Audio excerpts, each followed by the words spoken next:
Salut Lémi, j'espère que tu vas bien. Non, aujourd'hui c'est pas Wilfried, aujourd'hui c'est moi. Il galère un peu, Wilfried, à tenir son objectif de faire une vidéo par jour pendant un mois.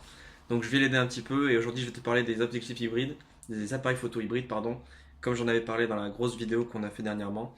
Et je vais pas rentrer dans le technique, je vais pas rentrer dans la différence entre le réflexe et les hybrides parce que c'est chiant et parce que ça m'intéresse pas. Je vais plutôt te parler de pourquoi moi je préfère travailler sur hybride plutôt que de travailler sur réflexe et les principaux avantages qu'on a à travailler avec ce genre de boîtier. On va entrer directement dans le vif du sujet. Comme tu peux le voir, c'est beaucoup moins gros et beaucoup moins lourd. Donc pour moi, c'est le plus gros avantage, hein. C'est-à-dire que tu peux travailler avec un petit boîtier et éviter de se trimballer avec des objectifs qui font 1 kg et des choses comme ça. Et franchement, pour partir en reportage ou pour faire des photos de concert ou des choses comme ça, c'est beaucoup plus sympa de tenir ça toute la journée que de tenir un gros réflexe. Tout ça sans faire de compromis sur la qualité d'image, hein. C'est quand même un capteur APS-C. Il faut savoir aussi qu'il existe aussi chez Sony en full frame, donc c'est-à-dire des capteurs plein format. Donc vraiment, hein, c'est pas parce que vous avez un petit boîtier que vous ferez des moins belles photos, c'est complètement faux. Aussi, moi ce que j'aime beaucoup dans les hybrides en fait, c'est que vous n'avez plus la visée optique, vous avez la visée numérique, c'est-à-dire qu'en fait quand vous regardez dans le viseur, c'est comme si vous regardiez l'écran de votre appareil photo en fait.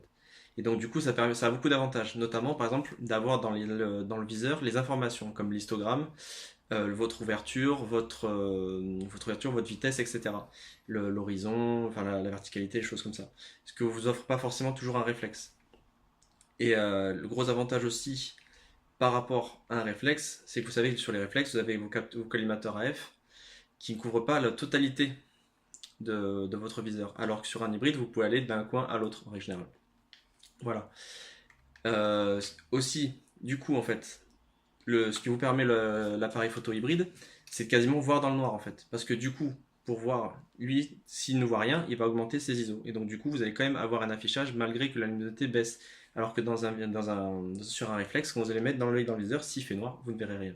Alors que lui, il va essayer de capter au maximum la lumière en essayant d'ouvrir au maximum l'objectif et d'augmenter la sensibilité du capteur pour vous afficher ce que vous ne pouvez pas voir. Donc ça, c'est plutôt efficace quand vous faites des photos en soirée ou des choses comme ça, quand vous avez la lumière qui tombe. Alors maintenant aussi, avant les hybrides c'était moins recherché que les réflexes, tout simplement parce que l'autofocus était moins performant. Aujourd'hui ça n'est plus le cas. Si vous prenez un appareil hybride de dernière génération, l'autofocus est vraiment assez rapide, quoi. On n'est peut-être pas encore au niveau tout à fait des réflexes, surtout en suivi autofocus, mais en focus point par point, je ne peux pas vous montrer, mais c'est très efficace, hein. C'est au moins aussi rapide qu'un réflexe, il n'y a pas de souci, quoi. Voilà. Voilà, c'est assez rapide, hein. Ça ne branle pas quand même, faut pas exagérer.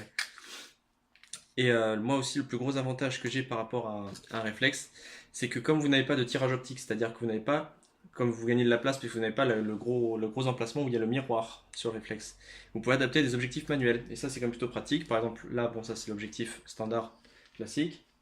Et là, je vais lui adapter un vieil objectif russe, un Helios 44-2, je ne sais pas si vous pouvez voir. Voilà.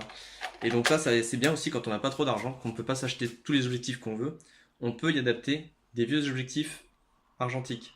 Voilà. Ça, c'est un Helios en monture M42, mais vous pouvez du coup adapter des vieux objectifs en Canon FD, des vieux objectifs Minolta, et même les vieux objectifs Nikon et tout ce que vous voulez. Donc, du coup, ça permet quand même d'avoir toutes les focales.